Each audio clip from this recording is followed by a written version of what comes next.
السلام علیکم ورحمۃ اللہ وبرکاتہ۔ آنے والا جمعہ محرم الحرام کا تیسرا جمعہ ہے۔ گزشتہ دنوں ایک دو واقعات پیش آئے۔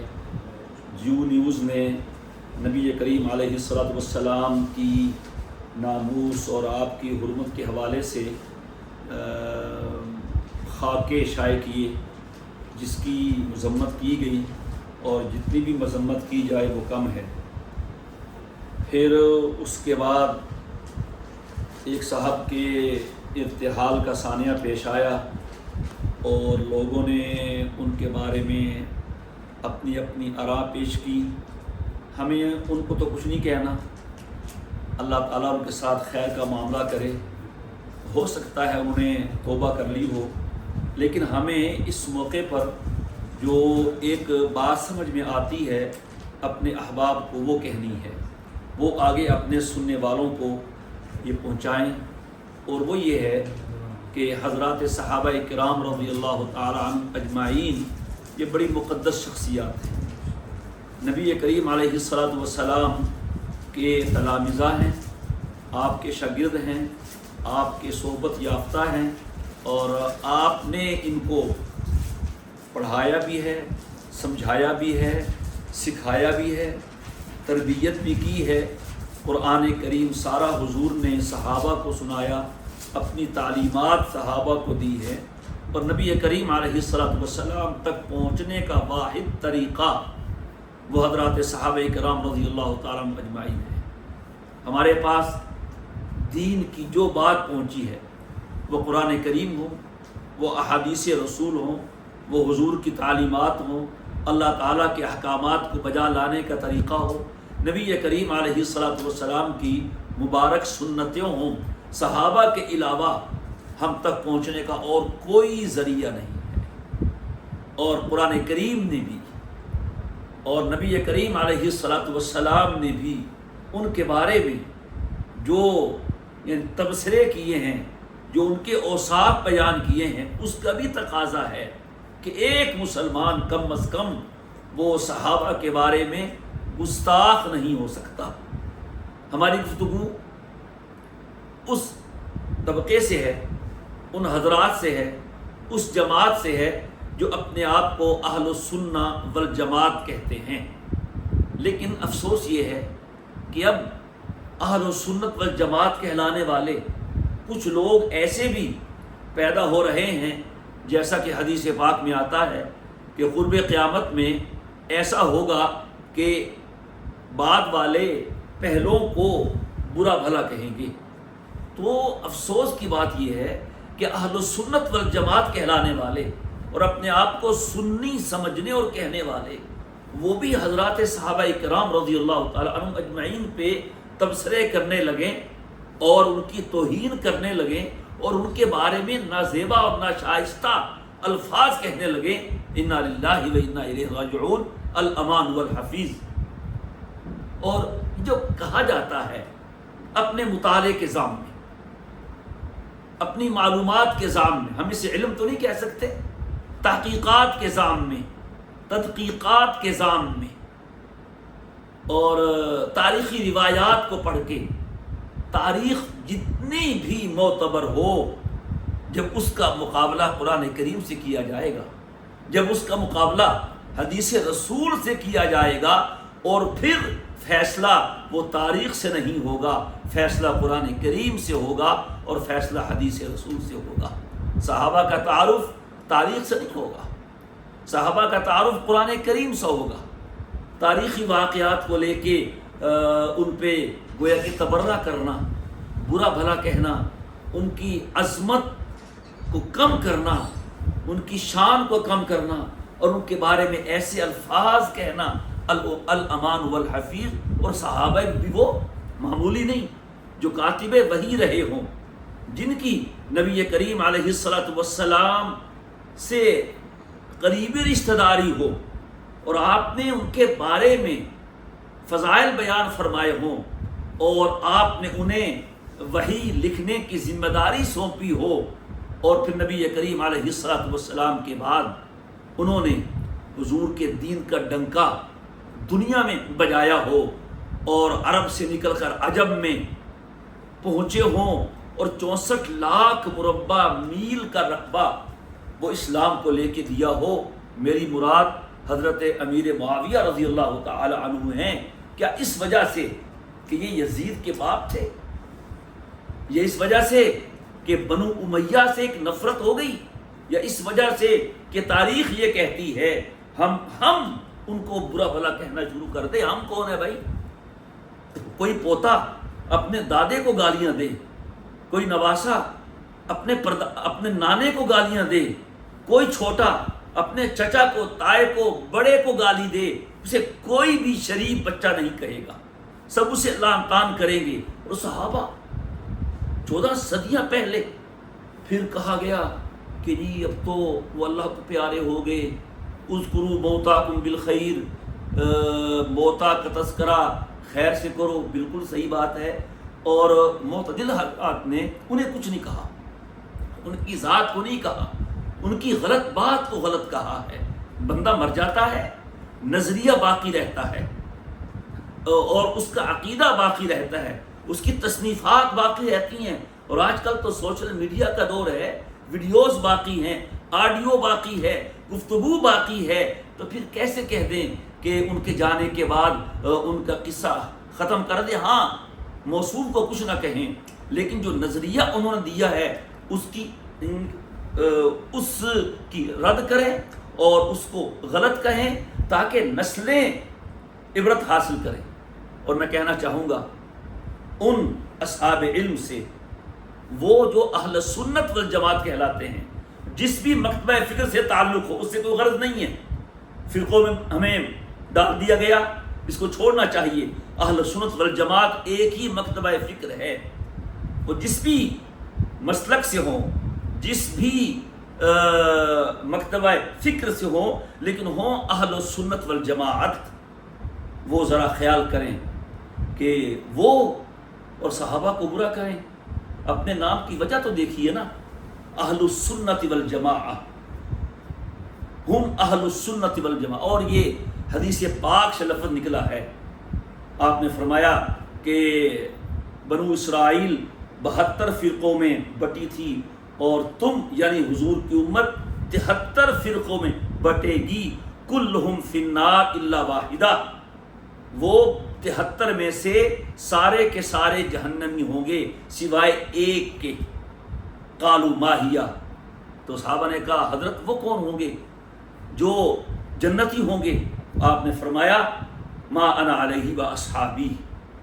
یہ حدیث تو ضعیف نہیں ہے، اس پر تو اعتماد ہے امت کا، ما انا علیہ و اصحابی ای الطریقۃ التی انا و اصحابی علیہ، وہ طریقہ جس پہ میں ہوں اور جس پہ میرے صحابہ ہیں، جو اس طریقے پہ چلے گا وہ فرقہ ناجیہ ہوگا اور وہ جنتی ہوگا، اور اس فرقے کے علاوہ باقی فی النار ہوں گے۔ تو اب اس کا مطلب دیکھ لیں، حضور نے اس کے جواب میں اہل قرآن نہیں کہا، اہل حدیث نہیں کہا، کچھ اور مسلمان نہیں کہا، بلکہ ما انا علیہ و اصحابی، جس طریقے پر میں ہوں اور میرے صحابہ ہیں۔ تو نبی کریم علیہ الصلوۃ والسلام تو ان کے طریقے پہ چلنے کا حکم دے رہے ہیں، اور ہم ان میں عیب نکال رہے ہیں، ان پہ تبرہ کر رہے ہیں، کہلا رہے ہیں اہل سنت والجماعت۔ تو بھائی ان پہ تبرہ کیسے؟ حضور کہہ رہے ہیں ان کے پیچھے چلو، باپ کہتا ہے تمہارا چچا ہے، میرا بھائی ہے، میرا فلاں ہے، اس کے پیچھے چلو، اور تم بعد میں اسی کو گالیاں دینا شروع کر دو، تو تم نے اپنے بڑے کی عزت کی ہے، اس کی بات مانی ہے۔ تو جو اہل سنت والجماعت میں سے ہے، اس کو تو حضور کے طریقے پہ چلنا ہے اور صحابہ کے طریقے پہ چلنا ہے۔ پھر علیکم بسنتی و سنت الخلفاء الراشدین المہدیین عضوا علیہا بالنواجذ، تم میری سنت کو اور میرے خلفاء راشدین کی سنت کو لازم پکڑو، یعنی اس پہ عمل کرو۔ عضوا علیہا بالنواجذ، اپنی ڈاڑھ سے اس کو مضبوطی کے ساتھ پکڑ لو، یعنی اس پہ عمل کرو۔ اور اس پہ امت کا اتفاق ہے کہ خلفاء راشدین جناب ابو بکر ہیں، جناب عمر ہیں، جناب عثمان ہیں اور جناب علی ہیں رضی اللہ تعالیٰ عنہ اجمعین۔ تو احادیث میں تو صحابہ کی پیروی کا حکم ہے۔ پھر یہ کہنا کہ ٹھیک ہے ہم صحابہ کی پیروی کرتے ہیں، اور جو متنازعہ لوگ ہیں ہم انہیں منافق کہتے ہیں، معاذ اللہ ثم معاذ اللہ۔ دیکھیے قرآن کریم نے تمام صحابہ کے بارے میں فیصلہ کر دیا کہ کچھ تو ایسے ہیں جو فتح مکہ سے پہلے ایمان لائے، اور کچھ وہ ہیں جو فتح مکہ کے بعد ایمان لائے۔ ان میں فرق مراتب ہے۔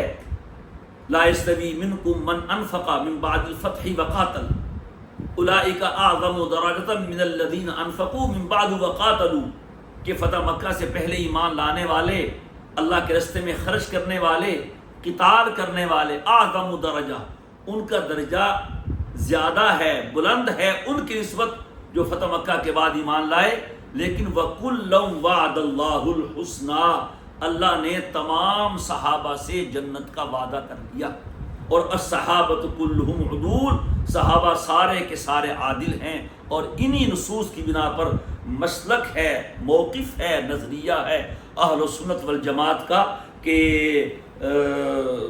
صحابہ کرام معیار حق ہیں، حق کا معیار ہیں، وہ کسوٹی ہیں حق کی، اور تنقید سے بالا تر ہیں۔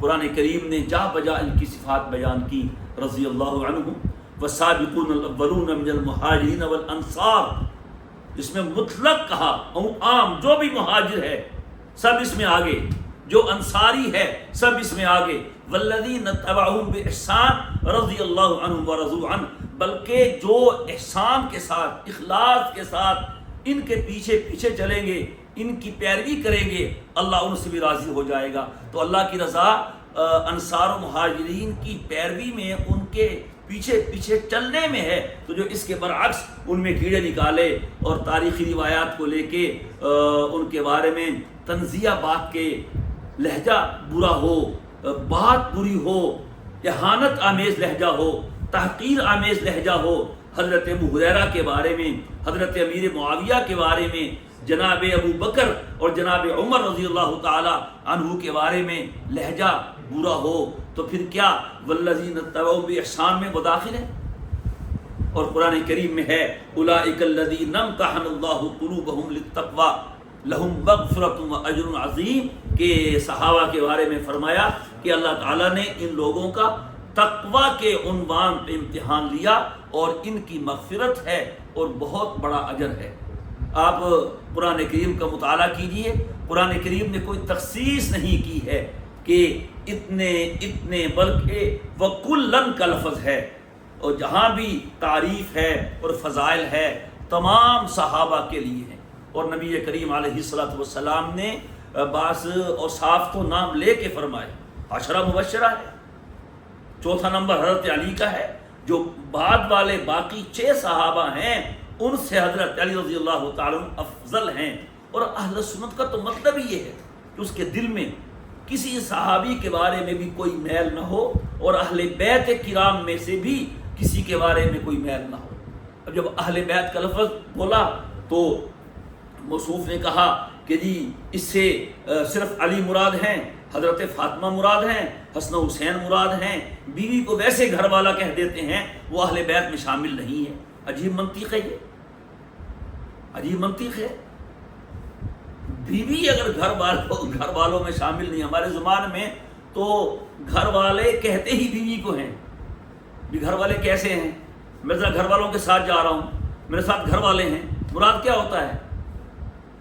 تو اور یہ وہ کہہ رہے ہیں جو اپنے آپ کو سنی کہتے ہیں، اہل سنت والجماعت میں سے کہتے ہیں۔ تو لہٰذا اور پھر احادیث مبارکہ آپ پڑھیں، من سب اصحابی جلد، من سب نبی قتل، جو کسی نبی کو گالی دے اسے قتل کیا جائے، اور جو کسی صحابی کو گالی دے اسے کوڑے مارے جائیں۔ من سب اصحابی، اور حدیث میں واضح لعنت ہے کہ جو آدمی صحابہ کو برا بھلا کہے، اور اتنی کثرت سے احادیث ہیں، ان میں ذوف آ بھی جائے تو وہ اس کو حسن تک پہنچا دیتا ہے، اور اس مضمون کی کافی ساری احادیثیں درجہ صحت کو بھی پہنچی ہوئی ہیں، رجال الصحیح۔ تو اگر کچھ احادیث اس میں ضعیف ہیں لیکن صحیح بھی ہیں، اگرچہ بعض ضعیف ہیں اور ان کی تعداد بہت زیادہ ہے، کثرت طرق ہے، تو اور پھر اس پر امت کا تعامل ہے جو ہمارے اسلاف گزرے ہیں، صحابہ، تابعین، تبع تابعین، ائمہ اربع، محدثین، وہ سب اسی چیز کے قائل ہیں۔ تو نبی کریم علیہ الصلوۃ والسلام نے بعضوں کے نام لے کے فضائل بیان فرمائے، اور حضرت معاویہ رضی اللہ تعالی عنہ ان کے بارے میں دعا دی، اللہم اجعل ہادیہ، اللہم اجعل معاویہ ہادیہ مہدیہ واہد بہ الناس۔ کیا یہ حدیث نہیں ہے؟ اللہم علمہ الکتاب والحساب وقی العذاب، یہ حدیث نہیں ہے؟ اور پھر آپ نے انہیں قرآن لکھنے کا حکم دیا ہے، اور آدمی اپنا خط کس سے لکھواتا ہے؟ یہ تو اللہ کا خط ہے، ھذا بلاغ للناس، اللہ کا پیغام ہے۔ حضور معاویہ سے کہہ رہے معاویہ اترا مجھ پہ ہے، بھیجا اللہ نے ہے، لایا جبریل ہے، تم لکھو، اور اس کے خلاف کوئی بات نہیں پائی گئی۔ اور پھر حضرت معاویہ رضی اللہ تعالی عنہ نے حضرات حسنین کریمین کے ساتھ محبت کا، عقیدت کا وہ معاملہ کیا ہے۔ کسی نے ہمارے بزرگ تھے بہت بڑے، حضرت علامہ خالد محمود صاحب رحمہ اللہ تعالی، ان سے پوچھا کہ حضرت آپ کا حضرت امیر معاویہ کے بارے میں کیا مسلک ہے، کیا عقیدہ ہے؟ فرمایا وہی جو حضرت امام حسن کا تھا۔ پھر کہا یزید کے بارے میں آپ کیا کہتے ہیں، کیا عقیدہ ہے؟ کہا وہی جو حضرت حسین کا تھا۔ تو حضرت زین العابدین رحمہ اللہ تعالیٰ، امام زین العابدین رحمہ اللہ تعالیٰ جب وہ کربلا کے واقعے کے بعد بچ گئے ہیں تو انہوں نے تو حضرت معاویہ کو برا نہیں کہا۔ لائیے کوئی روایت۔ اگر ہم لوگ اہل بیت کی محبت میں یزید کا باپ ہونے کی وجہ سے یا بنو امیہ میں سے ہونے کی وجہ سے ان کے بارے میں اپنا لہجہ ہتک آمیز کر رہے ہیں، تنزیہ کر رہے ہیں اور توہین آمیز کر رہے ہیں، تو کیا ہمیں یہ خیال نہیں آتا کہ جن کی محبت ہم ایسا کر رہے ہیں کیا انہوں نے بھی ایسا لہجہ اپنایا تھا؟ تو یاد رکھیے گا، کوئی بھی سنی، کوئی بھی اہل سنت والجماعت میں سے کہلانے والا ہمارا بھائی عالم صاحب، مولانا صاحب، مفتی صاحب، بڑے حضرت صاحب، وہ ایسا نہ کریں، وگرنہ پھر بھائی کیا ہوگا جو ہوا ہے، پھر لوگ آپ کے بارے میں پوچھیں گے کہ یار ان کو کیا کہنا ہے، جھگڑا تو ہو جائے گا نا۔ فقط قیلہ، کوئی ایک عورت آئی تھی نا ایک صحابی کے پاس، انہوں نے شادی کی تھی کسی خاتون سے، تو اس عورت نے کہا تم نے شادی کر لی، میں نے تم دونوں کو دودھ پلایا ہوا ہے بچپن میں، تم تو رضائی بہن بھائی ہو، تم میاں بیوی بنے بیٹھے ہو۔ تو انہوں نے سفر کیا مکہ مکرمہ سے مدینہ منورہ کا، حضور سے پوچھا تو سبحان اللہ آپ نے ایک جملہ بولا، کیف وقد قیلہ، کیف وقد قیلہ، کیف تساکنھا، کیف تعاشرھا، کیف تباشرھا، وقد قیلہ، کہ تم کیسے رہو گے اس کے ساتھ، ایک بات تو ہو گئی، جب بھی تم اس کے پاس جاؤ گے تو خلجان تو ہوگا، یار پتہ نہیں بیوی ہے پتہ نہیں بہن ہے۔ اس تصور سے جو تمہارا ازدواجی ایک تعلق کی لذت ہے وہ ختم ہو جائے گی۔ اس معلوم ہوا کہ اس سے بھی ڈرنا چاہیے کہ لوگ کیا کہیں، لیکن اس وقت جب وہ کہنے والے حق پہ ہوں تو اس سے عبرت حاصل کرنی چاہیے۔ فاعتبروا یا اولي الابصار، کہ اے عقل والو عبرت حاصل کرو۔ اور کسی نے کہا تھا دیکھو گے برا حال صحابہ کے عدو کا، منہ پر ہی گرا جس نے بھی مہتاب پہ تھوکا۔ دیکھیے صحابہ بڑے ہیں، حضور کے بعد صحابہ ہیں، اور ان کی شان، ان کی عظمت، اللہ نے خود ان کے دل کو پاک و صاف کیا۔ نبی کریم علیہ السلام نے تربیت فرمائی، پھر حضور نے ان سے رضا کا اعلان کیا۔ حضور فرما رہے ہیں اسے میرے کسی بھی صحابی کو برا بھلا مت کہنا، کہو گے تم پہ لعنت ہوگی۔ لعنت والی تو حدیث بہت زیادہ ہیں۔ تو اللہ کے نبی اتنے حساس ہیں صحابہ کے بارے میں، تو لہذا، اور اسی طرح نبی کریم علیہ السلام کی اپنی ذات ہے۔ جیو نیوز نے یہ خاکے بنائے، شرم آنی چاہیے، شرم آنی چاہیے کہ خود نہیں بنائے، بنائے آگے نشر کر دیے۔ کیوں نشر کیے بھائی؟ ضرورت کیسے ہوئی؟ یہ اور بھی ہے ہمارے لیے حضور کے سوا؟ کل کیا منہ دکھائیں گے حضور کو حوض کوثر پہ؟ ہوگا تمہیں اپنے کسی عمل پہ بھروسہ؟ ہمیں تو نبی کریم علیہ السلام کی شفاعت پہ بھروسہ ہے۔ تو تو لہٰذا حضور کے بارے میں اپنے آپ کو محتاط رکھیے اور صحابہ کے بارے میں محتاط رکھیے۔ یہ چند باتیں ذہن میں آ گئی تھیں حالات کے مطابق، تو ہمارے احباب اپنے ماحول کے مطابق اس کو دیکھ لیں اور اس پر جمعے کا بیان کر دیں، اور اس کا جو ذہن میں بات ہے وہ یہی ہو کہ کوئی بھی کسی صحابی کو برا بھلا مت کہے، قرآن پڑھے، حدیث پڑھے، کوئی تاریخی روایت ہے تو اس کو ٹھکرا دے اور ان کی عظمت، ان کی محبت لے کے جائے۔ خدا نخواستہ اگر کوئی اپنے دل میں صحابہ کی نفرت لے کے گیا، صحابہ کی گستاخی کر کے گیا، صحابہ کی توہین کر کے گیا، تو پھر بعد میں اسے اچھے لفظوں سے یاد نہیں کیا جائے گا اور آخرت کا معاملہ مشکل ہوگا۔ کل حضور کو صحابہ نے اپنے دامن میں لیے ہونا ہے، حوض کوثر پہ حضور ہوں گے، صحابہ ہوں گے، جہاں جہاں حضور ہوں گے، تو خدا نخواستہ اگر وہاں ہمیں کسی نے کہہ دیا حضور اس نے تو مجھے ایذا پہنچائی تھی، اسے ہٹا دیجئے، پھر کیا بنے گا ہمارا؟ اگر کوئی وسوسہ آ رہا ہے، خلجان آ رہا ہے، چپ ہو جائیے، لا حول ولا قوت الا باللہ پڑھ لیجئے، اعوذ باللہ من الشیطان الرجیم پڑھ لیجئے۔ ہر بات کو زبان پہ لانا کوئی ضروری نہیں ہوتا، وسوسے تو شیطان ڈالتا رہے گا، اور جس کو علم کا گھمنڈ ہو جائے، یہ علم نہیں ہے۔ یہ جو آپ کو صحابہ کی گستاخی تک پہنچا دے میرے بھائی، یہ علم نہیں ہے، یہ کچھ اور ہے۔ علم تو عاجزی پیدا کرتا ہے، جو بڑائی پیدا کرے، اتنی بڑائی کہ صحابہ کا فیصلہ کرنا شروع کر دے، وہ علم ہے کیا؟ وہ تو کچھ اور چیز ہے۔